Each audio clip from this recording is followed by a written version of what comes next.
Hi ಎಲ್ಲರಿಗೂ ನಮಸ್ಕಾರ. ಇವತ್ತು ನಾವು ಮಾಡ್ತಾ ಇರೋದು ವರ್ಷಪೂರ್ತಿ ಸ್ಟೋರ್ ಮಾಡ್ಕೋಬಹುದಾದಂತಹ ತುಂಬ ರುಚಿಕರವಾದ ಹಾಗೂ ಆರೋಗ್ಯಕರವಾದಂತಹ ಹಾಗಲಕಾಯಿ ಸಂಡಿಗೆ. ಹಾಗಲಕಾಯಿ ಅಂತಂದರೆ ಕಹಿ ಅಂತ ಹಲವರಿಗೆ ಇಷ್ಟ ಆಗೋದಿಲ್ಲ. ಆದರೆ ಈ ರೀತಿ ಮಾಡಿದ್ರೆ ಕಹಿ ಕಡಿಮೆ ಆಗಿ ತುಂಬ ಕರಕರ ಸ್ನ್ಯಾಕ್ಸ್ ಆಗಿ ಸಹ ಸವಿಬಹುದು. ಮೊದಲಿಗೆ 1 ಬಟ್ಲಷ್ಟು ಉದ್ದಿನಬೇಳೆ ತಗೊಂಡು 1 ಸಾರಿ ಅಲ್ಲ 2ರಿಂದ 3 ಸಾರಿ ನೀರು ಹಾಕಿ ಚೆನ್ನಾಗಿ ವಾಶ್ ಮಾಡ್ಕೋಬೇಕು. ಈ ರೀತಿ ಚೆನ್ನಾಗಿ ವಾಶ್ ಮಾಡ್ಕೊಂಡ್ಮೇಲೆ ನೀರು ಹಾಕಿ ತಟ್ಟೆ ಮುಚ್ಚಿ ನೆನೆಯೋದಕ್ಕೆ ಬಿಡೋಣ. ನಾನಿಲ್ಲಿ 1 ಬಟ್ಲು ಉದ್ದಿನಬೇಳೆ ಸರಿಯಾಗಿ 5 kgಯಷ್ಟು ಹಾಗಲಕಾಯಿನ ತೊಗೊಂಡಿದ್ದೀನಿ. ಈ ರೀತಿ ಫ್ರೆಶ್ ಆಗಿರುವಂತಹ ಹಾಗಲಕಾಯಿನ ತೊಗೊಂಡು ಚೆನ್ನಾಗಿ ವಾಶ್ ಮಾಡಿಕೊಂಡು ತೊಗೊಂಡಿದ್ದೀನಿ. ಈಗ ಇದನ್ನು ಕಟ್ ಮಾಡ್ಕೊತಾ ಇದ್ದೀನಿ. ಎಲ್ಲ ರೌಂಡ್ಗೆ ಕಟ್ ಮಾಡ್ಕೋಬೇಕು. ತುಂಬ ತೆಳುಗೆ ಕಟ್ ಮಾಡಬಾರ್ದು, ತುಂಬ ದಪ್ಪಕ್ಕೂ ಸಹ ಕಟ್ ಮಾಡಬಾರ್ದು. ಹಾಗಲಕಾಯಿ ಅಂದರೆ ಕೇವಲ ಕಹಿ ತರಕಾರಿ ಮಾತ್ರ ಅಲ್ಲ, ಇದು ನಮ್ಮ ದೇಹಕ್ಕೆ ತುಂಬ ಉಪಯೋಗವಾಗುವಂತಹ ಸೂಪರ್ ಫುಡ್. ಇದರಲ್ಲಿರುವಂತಹ ಪೋಷಕಾಂಶಗಳು ರಕ್ತದಲ್ಲಿರುವಂತಹ ಸಕ್ಕರೆ ಅಂಶವನ್ನು ನಿಯಂತ್ರಣ ಮಾಡೋದಕ್ಕೆ ಸಹಾಯ ಮಾಡುತ್ತೆ.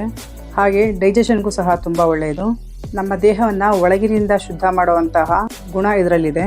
ಈಗ ಒಂದು ದೊಡ್ಡ ಪಾತ್ರೆಗೆ ಒಂದು ಅರ್ಧ ಲೀಟ್ರಷ್ಟು ಮೊಸರು ಹಾಕ್ಕೊಂಡು 1 ಗ್ಲಾಸ್ ನೀರು ಹಾಕ್ಕೊಂಡಿದ್ದೀನಿ. ಹಾಗೆ ಒಂದೇ ಒಂದು ನಿಂಬೆಹಣ್ಣನ್ನು ಸಹ ಇಟ್ಕೊತಾ ಇದ್ದೀನಿ.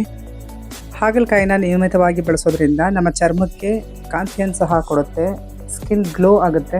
ಇದು ಇಮ್ಯುನಿಟಿ ಹೆಚ್ಚೋದಕ್ಕೂ ಸಹ ಸಹಾಯಕ ಮತ್ತು ತೂಕ ಕಡಿಮೆ ಮಾಡೋರಿಗೂ ಸಹ ತುಂಬ ಒಳ್ಳೆಯದು. ಇದಕ್ಕೆ ಇನ್ನೂ ಒಂದು ಸ್ವಲ್ಪ ನೀರು ಹಾಕ್ಕೊಂಡು ಕಡಗೋಲಿಂದ ಈ ಥರ ಚೆನ್ನಾಗಿ ಕಡಿದು ರೆಡಿ ಮಾಡಿ ಇಟ್ಕೊಂಡಿದ್ದೀನಿ. ಇದಕ್ಕೆ ಹೆಚ್ಚಿರುವಂತಹ 5 kg ಹಾಗಲಕಾಯಿನೂ ಹಾಕಿ 1 ಹಿಡಿಯಷ್ಟು ಪುಡಿ ಉಪ್ಪನ್ನು ಹಾಕ್ಕೊಂಡಿದ್ದೀನಿ. ಹಾಗೆ ಒಂದು 2 ಚಮಚದಷ್ಟು ಅರಿಶಿನ ಪುಡಿನೂ ಹಾಕ್ಕೊಂಡು ಚೆನ್ನಾಗಿ ಮಿಕ್ಸ್ ಮಾಡ್ಕೊತಾ ಇದ್ದೀನಿ.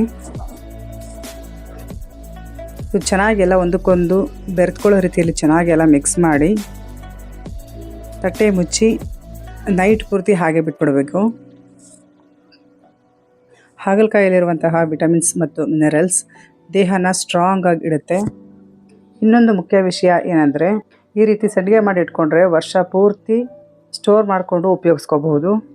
ಅಷ್ಟೇ ಅಲ್ಲ, ಸೀಸನ್ ಇಲ್ಲದೆ ಇರುವಂತಹ ಸಮಯದಲ್ಲೂ ಸಹ ಈ ಹೆಲ್ದಿ ಸ್ನ್ಯಾಕ್ಸ್ನ ಸುಲಭವಾಗಿ ಸವಿಬಹುದು. ನಾನು ರಾತ್ರಿಯೇ ಇದನ್ನೆಲ್ಲ ರೆಡಿ ಮಾಡಿ ಇಟ್ಕೊಂಡಿದ್ದೆ. ಈಗ ಬೆಳಿಗ್ಗೆ ಉದ್ದಿನಬೇಳೆ ಎಲ್ಲ ಚೆನ್ನಾಗಿ ನೆಂದಿದೆ. ಇದನ್ನು ಮತ್ತೆ 1-2 ಸರಿ ಚೆನ್ನಾಗಿ ವಾಶ್ ಮಾಡಿಕೊಂಡು ಮಿಕ್ಸಿ ಜಾರ್ಗೆ ಸೇರಿಸ್ಕೊತಾ ಇದ್ದೀನಿ. ಇದನ್ನು 2 ಭಾಗ ಮಾಡಿಕೊಂಡು ನಾನು ರುಬ್ಕೊತಾ ಇದ್ದೀನಿ. ಒಂದು 2 ಹಿಡಿಯಷ್ಟು ಒಂದೊಂದು ಸರಿ ಹಾಕ್ಕೊಂಡು ನುಣ್ಣಗೆ ರುಬ್ಕೋಬೇಕು. ನೋಡಿ, ಈ ರೀತಿ ನುಣ್ಣಗೆ ರುಬ್ಕೊಂಡು ಒಂದು ಬೌಲಿಗೆ ಹಾಕಿ ಇಟ್ಕೊತಾ ಇದ್ದೀನಿ. ಹಾಗಲಕಾಯಿನೂ ಸಹ ಚೆನ್ನಾಗಿ ನೆಂದಿದೆ. ಇನ್ನೊಂದು ಸರಿ ಈ ರೀತಿ ಚೆನ್ನಾಗಿ ಮಿಕ್ಸ್ ಮಾಡಿಕೊಂಡು ಇದರಲ್ಲಿರುವಂತಹ ನೀರನ್ನೆಲ್ಲ ಸ್ವಲ್ಪ ಪ್ರೆಸ್ ಮಾಡಿ ತೆಗೆದು ಬಿಡ್ತಾ ಇದ್ದೀನಿ.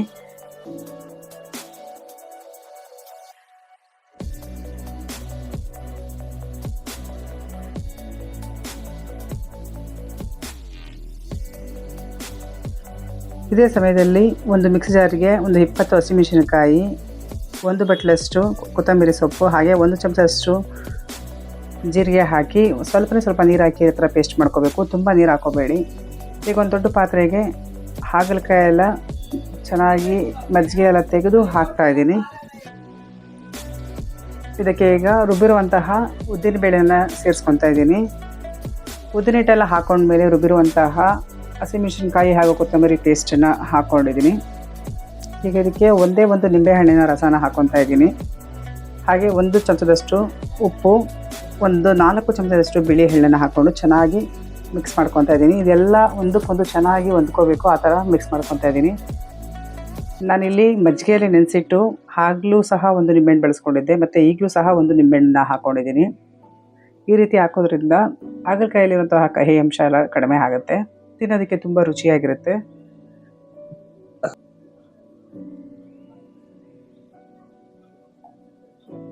ಈ ಎಲ್ಲ ಮಿಶ್ರಣ ಕೈಯಿಂದನೇ ಚೆನ್ನಾಗಿ ಈ ರೀತಿ ಫುಲ್ಲು ನೀಟಾಗಿ ಎಲ್ಲನೂ ಕೋಟಿಂಗ್ ಆಗಬೇಕು, ಆ ರೀತಿ ಮಿಕ್ಸ್ ಮಾಡ್ಕೋಬೇಕು.